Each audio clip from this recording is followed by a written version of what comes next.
না, আমি ফিরোজপুরের ব্যাপারটা নিয়ে ক্লিয়ারলি সেদিনও বলেছিলাম, কিন্তু সেই বিষয়টা ভাইরাল হয়নি। ভাইরাল হয়েছে নূর ভাইকে নিয়ে কি বলেছি সেটা এখন।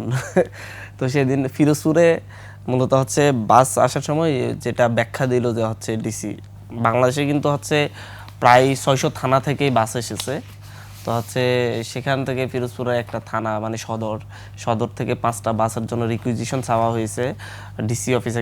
ডিসি একটি রিকুইজিশন দিয়েছে, উনি বললেন যে হচ্ছে আহতরা যাওয়ার জন্য ওনাকে চাপ দিয়েছেন, যার কারণে দিয়েছে।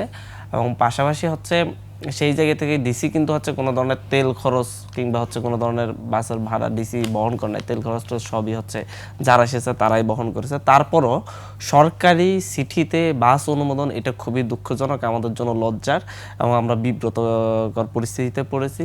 যার অনুরোধে, যার চাপে ডিসি এইটা করতে বাধ্য হয়েছে, তাকে কারণ দর্শানোর পরের নোটিশ দেওয়া ইস্যুটা হয়েছে। এটা ক্লিয়ার আমাদের কাছে।